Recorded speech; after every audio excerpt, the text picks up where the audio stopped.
All right, so we are starting the Book of Mormon, First Nephi, Chapter 1, the most read chapter probably in all of the Book of Mormon. So there's a lot to cover here. I'm going to try to go through it quickly because there's just so much, and honestly, I could add way more, but I could do this for forever, so we're not going to do that, right?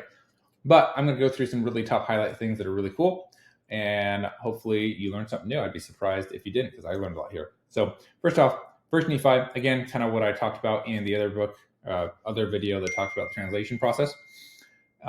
Most likely would have happened in June 1829 because April and May was Mosiah through Moroni, and because they did that one first, and then in June would have been First Nephi through Words of Mormon. Because what happened was, they had lost the Book of Lehi, which is before Mosiah, and so they just continued from Mosiah to Moroni, and then once that was completed, then they started First Nephi. Okay? So it would have been in the Whitmer residence in Fayette, New York, and there were some D&C chapters that coincided with this. Just so you're aware, D&C 14 through 18 all happened also within. Give me 1 second. Okay, so D&C 14 through 18 all happened in June 1829 at the same time that Book of Mormon was translated. And just a quick rundown: 14 through 16, what happened was through the Whitmer sons, which I kind of explained before. These were the, some of the 8 witnesses. They became convinced, had testimonies and of the Book of Mormon. It wasn't written at the time, but just of the translation process and everything like that. And so then they're like, okay, what's our matter here? What's our individual duty here? Like, what should we do?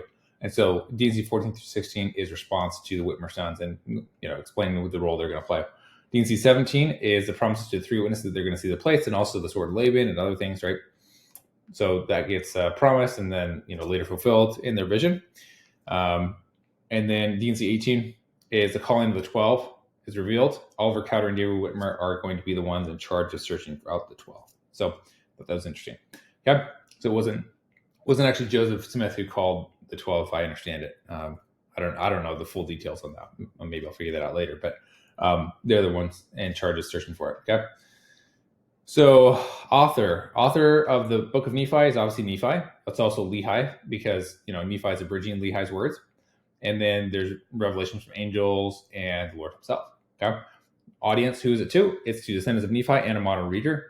And the type of reading is narrative, prophecy, and vision, historical accounts, discussions, admonitions. Okay. So narrative is just basically storytelling, history, prophecy, and vision. Understand that. Date, time period. So the narrative of the story actually takes place between 600 and 570 BC, right? So, and I'll explain a little bit more about that in a second. But the writing of it, which I didn't know, wasn't until 570 to 550 BC. So it was like 30 to 50 years later when they were actually already in the land, in the promised land. Translation, as I mentioned before, would have been June 1829. So I didn't realize that the writing of it didn't happen until 30, 50 years later. I thought that was interesting. This happened during the time of the Babylonian exile, which is extremely, extremely important historically for the Bible. Or just right before the Babylonian exile. That's extremely critical moment. There's a lot of things that happened as a result of that. But basically, historically speaking, what happened was about 600 years before Christ, there's the northern kingdom of Israel and the southern kingdom of Judah. And if I understand correctly, northern kingdom of Israel had already been overtaken by the Assyrians at about 700 BC, 700 something. And then the southern kingdom of Judah, if I understand, they overtook I don't know if they overtook the Assyrians. I'm getting some of these details mixed up. But they were overtaken by the Babylonians. So they kind of had their own kingdom within the Babylonian Empire. And so King Zedekiah was the one that's mentioned in the Book of Mormon. He took the throne at age 21 years old. And he was in charge of Judah. And then he later tried to revolt against the Babylonians, and it didn't work out so well. So that's what happened 600 BC. Babylonians came in, took over Judah, took them captive into Babylon. Okay. And that's a very important event historically in the Bible and everything like that. So that's just kind of the historical context. Locations: Jerusalem, Arabian Peninsula, American continent, right? So some of the maps here you can see they start out in Jerusalem. This is like where they talk about the borders of the Red Sea probably. He talks about the Valley of Lemuel, and then something about Shazer, and then the Camp of the Broken Bow, Nahum, that's very important, and then Bountiful. Okay. So you can also see this too. They talk about the most fertile parts and the more fertile parts. So that would make sense. That's actually not archaeologically, but geographically accurate. These parts of the Middle East are more fertile, or the most fertile, and then these are more like not quite as fertile, but they're less fertile. So that's consistent. And then Nahum is actually really important too. They actually found they found a land, or they found an altar that uses the word in Hebrew alphabet. They don't have vowels, so it would just be NHM. And they found a place here that has an altar or something that says NHM. And it means place of mourning or something like that. And so if you read there, that's where they bury Ishmael. They bury Ishmael. And anyway, that's interesting. We'll get into that later. But you can see the verses that coincide with this. Right. So anyway, that's the map. And this is potentially what the route they took. Bountiful, this matches perfectly. They found a place in Bountiful, or over here, that matches the description described in 1 Nephi 17, where there's honey and there's a mountain and there's lush forest and all this stuff that people thought was anachronistic. They found that here. You want more information on it? This is a great video right here. Okay. All right. This is the intent message. You can see the overview here, right? Departure, travels, visions, journey, and then prophecies and teaching. Here's some themes: family dynamics. They were kind of a dysfunctional family, right? So can make us feel better about ourselves. Revelation, leadership, records, symbolism. You can compare the journey as a metaphor for life, and prophecy, right? Okay, another thing that's really interesting about Nephi, I'd never heard of this word before, this last week, is that you can actually see Nephi as an ethnogenesis. I've never heard of what that meant before.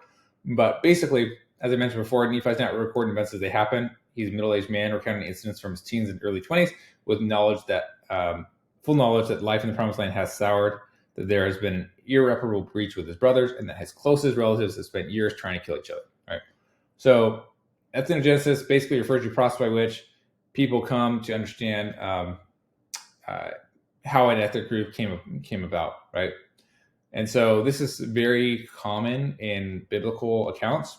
You can see here are some of the common themes that you'll see in ethnogenesis stories: historical events, cultural practices, ancestral narratives. That's a huge one.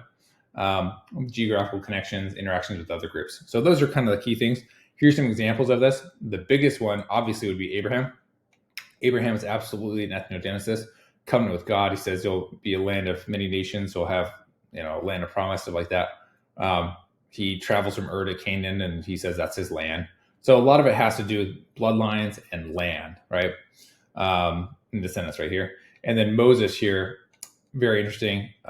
Here, this is also an ethnogenesis. So here's liberation from slavery, the covenant, wandering in the wilderness, promised land, and then Moses is a foundational figure. These are all examples of ethnogenesis. 12 tribes is also another one. But Nephi actually fits this quite well. Basically, if you look at this matches quite very similarly to Moses with Nephi here, right? So there's also, think about this, liberation from bondage. He makes a promise that they'll see I'm talking about Nephi here, liberation from bondage. Basically, they don't get captive in Babylon. They make a covenant that God makes a covenant that he'll send them the promised land. They wander, not in the wilderness, but in the ocean. Well, actually in the wilderness too, first, and then the ocean. They actually get the promised land, and Nephi is a foundational figure. So you can see that parallel here between Moses and Nephi. And another thing that's characteristic of ethnogenesis is divisions, conflicts. You can see this between the Nephites and Lamanites later. Okay. All right, I already talked about that. And then 1 Nephi 1. Okay. There's a lot here. Give me one sec. So there are so many ways to splicing and dicing this that, we couldn't go through every single one. But I'll show you some really cool things. First of all, this is insane. First Nephi 1 parallels literally exactly Joseph Smith's first vision. Exactly. So it's almost like the first version of Joseph Smith's vision, but in Nephi's thing. So this took a lot of time. I'm not even done with it yet. But you can see how, I'm not going to go through everything here. If you want this document, I can send it to you. But you can see how Joseph and Nephi parallel exactly. I, Nephi, have been born of goodly parents. Joseph. So these are the first vision accounts. There's like 3 or 4 of them. I have 3 of them here. And they parallel the first vision account exactly. Or Nephi account exactly. Born of goodly parents, taught in the learning of his father, many afflictions, indigent circumstances, cried for mercy, and saw a pillar of, this guy, Nephi sees a pillar of fire. Joseph says he sees a pillar of light or a pillar of fire. This is interesting. Lehi returned to his own house, cast himself on the bed, overcome the spirit. Joseph says he was had no strength, overcome the spirit. He was lying on his back, kind of like on the bed. I went home. He's overcome with the spirit, thought he saw God, saw heavens open, numbers concourse angels. Joseph, I filled the spirit, saw the Lord, heavens open, saw many angels. So this goes on and on. There's like insane. It's filled with love. And then he's later persecuted for it. Lehi's later persecuted for it as well. So anyway, really interesting analysis. But First Nephi 1 and Joseph Smith's vision, they parallel exactly. So very interesting. Very first verses of First Nephi, going to the colophon. This is something that wasn't discovered until 1930, but it basically functioned as a sort of copyright or seal of approval. And you'll see, like, they'll talk about names, parents, contents, truthfulness, and hand. So you can see all that here, right? So this is something that's found in a lot of ancient documents, and Nephi is just one example of that. Lehi's vision, all this stuff, right? Okay. So something interesting that somebody pointed out to me, you can check out this video if you want, but Nephi did not murder Laban.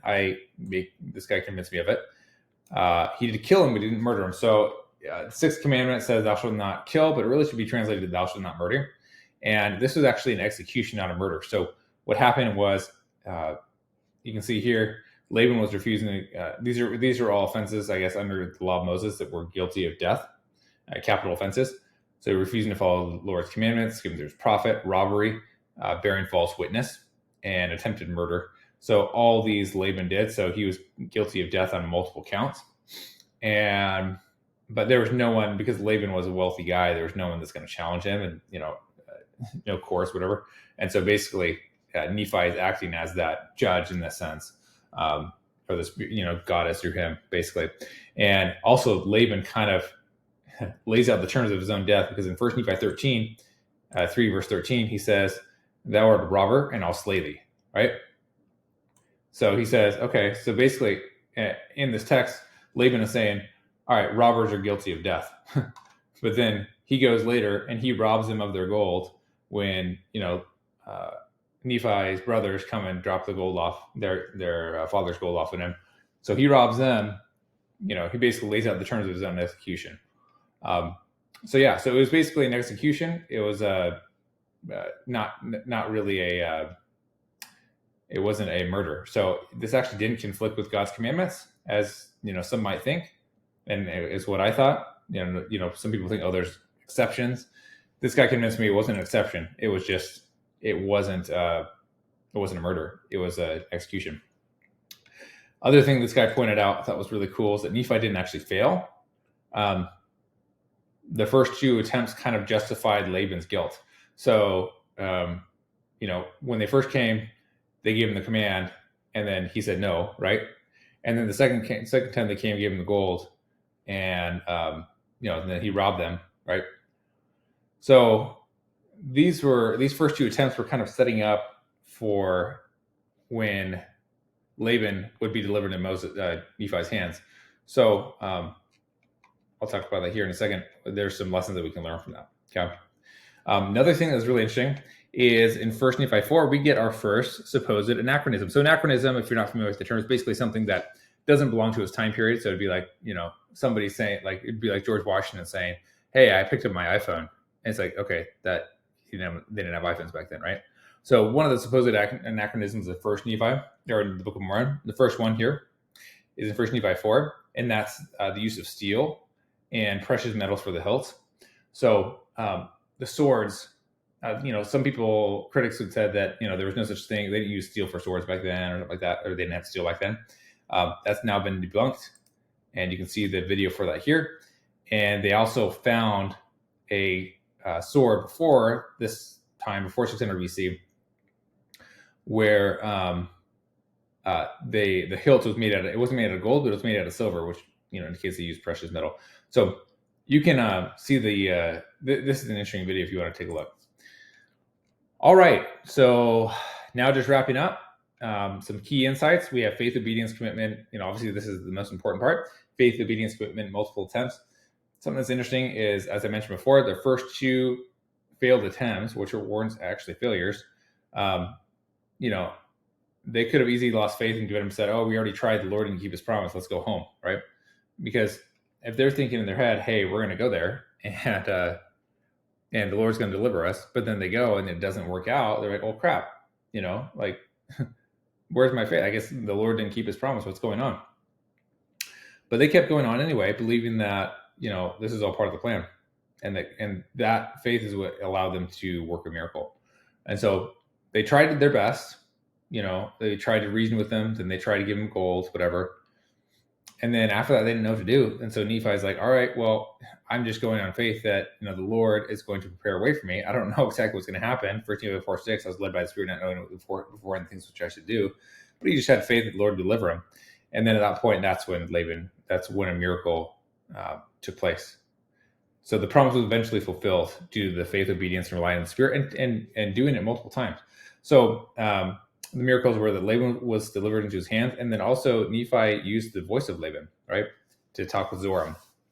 So, insights that we can take from that is basically, when we feel like the Lord is directing us in a certain way, but it's not working out as we expected.